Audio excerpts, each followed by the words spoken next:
पहले नासा, रूस और चीन और अब भारत। क्यों चांद को अपनी मुट्ठी में करना चाहती है पूरी दुनिया? और क्या है चंद्रमा से जुड़े वो डार्क सीक्रेट्स जिन्हें स्पेस एजेंसीज हमसे छुपा रही हैं? जानेंगे धरती से चांद तक के इस रोमांचक सफर के बारे में। दोस्तों, भारत के चंद्रयान 3 ने चांद की कक्षा में प्रवेश कर लिया है और 23 अगस्त के दिन चंद्रयान का विक्रम लैंडर चांद की सतह पर सॉफ्ट लैंडिंग करेगा। वहीं रूस का लूना 25 भी चांद की तरफ रवाना हो गया है, जबकि साल 2024 में नासा भी अपने आर्टेमिस प्रोग्राम के तहत एक बार फिर वैज्ञानिकों को यानी एस्ट्रोनॉट्स को चांद पर भेजने वाला है और चीन भी जल्द ही एक और मून मिशन करने वाला है। लेकिन अब सवाल आता है कि इन सभी देशों को चांद पर ऐसा तो क्या दिख गया जो चारों तरफ चांद पर पहले पहुंचने की होड़ मची हुई है? और आखिर चांद से जुड़े ऐसे तो कौन से रहस्य हैं जिनसे पर्दा उठाते ही हमारा चांद को देखने का नजरिया ही बदल जाएगा? जानिए पृथ्वी से चांद तक के इस रोमांचक सफर की कुछ खास बातें। तो जल्दी से अपनी कुर्सी की पेटी बांध लीजिए और पूरा वीडियो जरूर देखिए।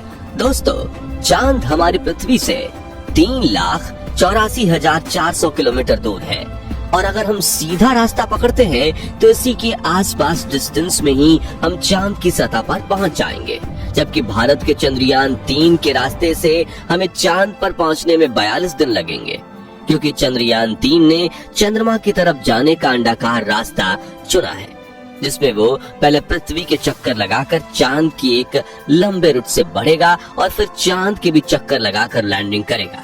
हालांकि ये रास्ता काफी किफायती तो है, लेकिन उसमें हमें एस्ट्रोनॉट के लिए बहुत खाना, ऑक्सीजन और पानी की जरूरत पड़ेगी, जिसे स्टोर करने के लिए बड़ा स्पेसक्राफ्ट चाहिए होगा। और इस रास्ते से जाने पर 30 लाख किलोमीटर की दूरी तय करके हम काफी थक भी जाएंगे। इसलिए चलिए हम अमेरिका रूस वाले सीधे रास्ते से ही चांद की तरफ चलते हैं और इस रास्ते से हमें चांद पर पहुंचने में 4 से 5 दिन लगेंगे। जब स्पेसक्राफ्ट का लैंडर आपको चांद पर उतारेगा तो बाहर आने के लिए आपको सबसे पहला अपना स्पेस सूट पहनना होगा, क्योंकि चांद पर काफी पतला वातावरण है और इसमें ऑक्सीजन मौजूद नहीं है। इसी वजह से सांस लेने के लिए आपको बंद स्पेस सूट के पीछे लगे ऑक्सीजन सिलेंडर का सहारा लेना होगा।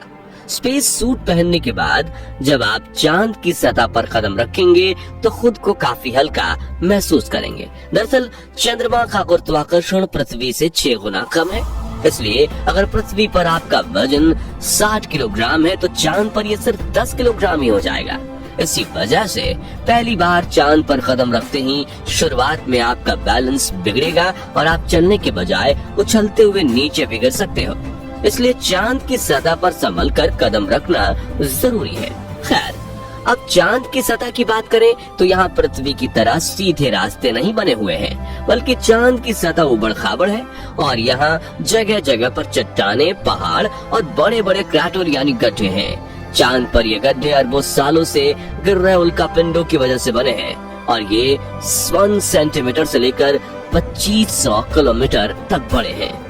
वहीं चांद की मिट्टी यानी कि लूनर सॉइल बिल्कुल ज्वालामुखी से निकलने वाली राख जितनी पतली है और इसका रंग भी पृथ्वी की मिट्टी से ज्यादा डार्क, बिल्कुल सीमेंट की तरह होता है। इस मिट्टी में खुरदरापन न होने की वजह से आप जैसे ही इस पर कदम रखेंगे आपके पैरों के निशान बन जाएंगे, जिस वजह से चांद पर सबसे पहले कदम रखने वाले एस्ट्रोनॉट नील आर्मस्ट्रॉन्ग और बल्ज एल्ड्रिन के पैरों के निशान आज भी मौजूद है। अब चांद की खूबसूरत जमीन देखने के बाद साथियों, आप अपनी नजरें जब ऊपर की तरफ करेंगे तो आपको हमारे पृथ्वी भी दिखाई देगी। जी हाँ, जैसे पृथ्वी पर चांद का उदय होता है वैसे ही चांद पर भी पृथ्वी का उदय होता है। बस फर्क इतना है कि पृथ्वी से देखने पर चांद काफी छोटा लगता है और चांद से देखने पर पृथ्वी बहुत बड़ी दिखाई देती है। और यहाँ से धरती की खूबसूरती देखकर आप मंत्रमुग्ध हो जाओगे। अब अगर आप चांद के उत्तरी ध्रुव पर लैंड करोगे तो आपको अपने आसपास भूतकाल में फैले हुए स्पेस मिशन के स्पेसक्राफ्ट और सैटेलाइट के टुकड़ों के साथ प्लास्टिक बैग में भरा हुआ कूड़ा भी दिखेगा।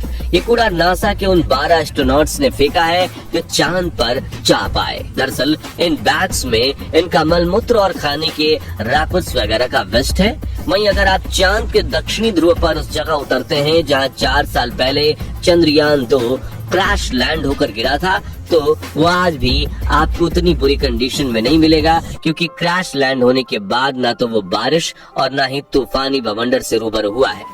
इसलिए अगर आप उसे अपने स्पेसक्राफ्ट में फिट करके पृथ्वी पर वापस ले आए तो उसे ठीक करके वापस भेजा जा सकता है।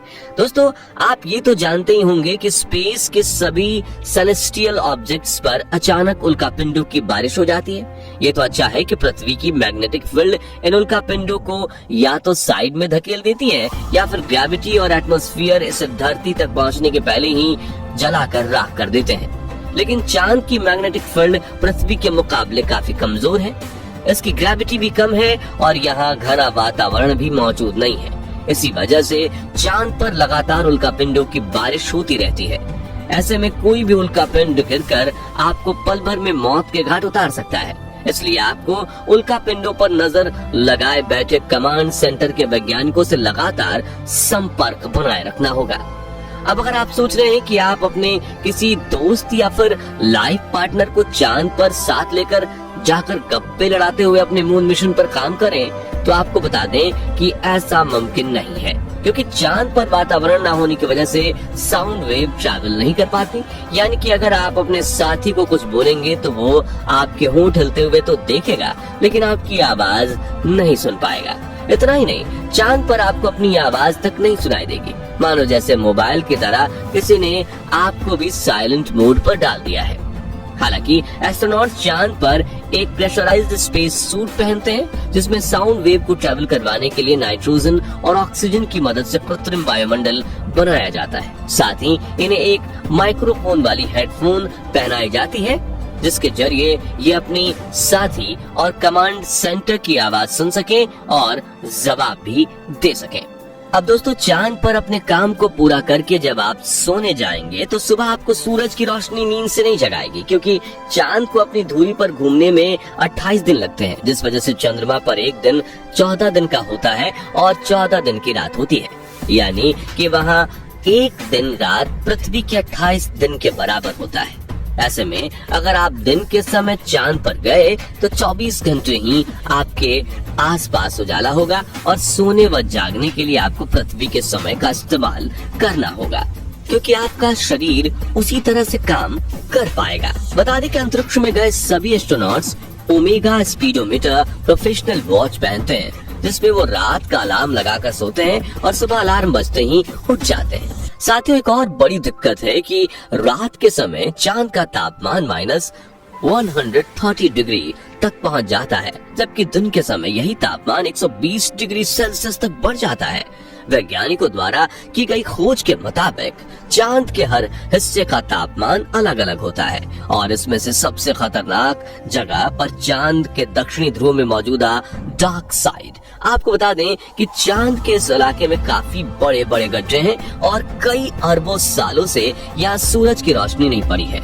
इसलिए इन क्रैटर्स का तापमान -230 डिग्री तक पहुंच जाता है।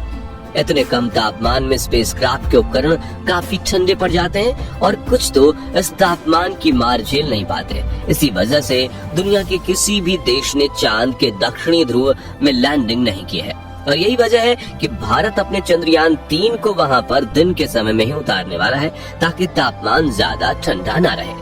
और इस लैंडिंग के साथ हम दुनिया के वो पहले देश बन जाएंगे जिसने चांद के दक्षिणी ध्रुव पर फतेह हासिल की है। दोस्तों, चांद अपनी धुरी पर एक चक्कर लगाने में 28 दिन लेता है, वहीं इसे पृथ्वी का एक चक्कर लगाने में भी उतना ही समय लग जाता है। इसलिए हम चांद का सिर्फ एक हिस्सा आज तक देख पाए हैं और अगर आप चांद के पिछले हिस्से के अंधेरे वाले इलाके पर पहुंच गए तो आपके साथ काफी खौफनाक चीजें हो सकती हैं। बता दें कि चांद पर कई सालों से रिसर्च कर रहे कुछ वैज्ञानिकों का ये भी कहना है कि भूतकाल में वहाँ कोई एलियन सभ्यता बसी थी।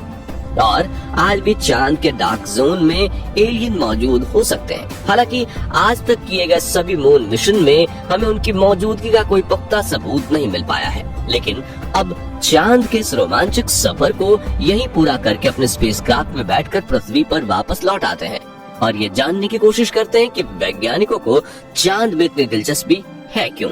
तो इसका मुख्य कारण ये है कि आज से 450 करोड़ साल पहले जब एक ग्रह पृथ्वी से आकर टकराया था, तब पृथ्वी का एक हिस्सा टूटकर धरती से 4 लाख किलोमीटर दूर चला गया और पृथ्वी की परिक्रमा करने लगा, जिसे हम चांद के नाम से जानते हैं। इसी वजह से इसके क्रस्ट में पृथ्वी की तरह ही कई महत्वपूर्ण खनिजों की मौजूदगी हो सकती है। वह चंद्रयान 2 ने चांद की सतह पर वाटर आइस और हाइड्रोक्लिल्स के रूप में पानी की खोज की है, जो इंसानों के जीवन के लिए काफी जरूरी है। इसके अलावा अंतरिक्ष में चांद ही पृथ्वी के सबसे करीब है, इसलिए भविष्य में वहां जाकर बसना हमारे लिए काफी किफायती साबित होगा। वहीं यहाँ पर हम एक लूनर स्टेशन भी बना सकते हैं। इन्हीं कारणों की वजह से सभी स्पेस एजेंसीज चांद में सबसे ज्यादा दिलचस्पी दिखाती हैं। तो दोस्तों, अगर भविष्य में मौका मिले तो क्या आप चांद पर जाकर बसना चाहेंगे या नहीं? कमेंट करके जरूर बताइए। और वीडियो जरूर पसंद आया होगा तो जल्दी से इसे लाइक और शेयर करके हमें सपोर्ट कीजिए। साथ ही जानकारी से भरपूर ऐसी रोमांचक वीडियोस देखते रहने के लिए हमारे चैनल को सब्सक्राइब जरूर करें। धन्यवाद।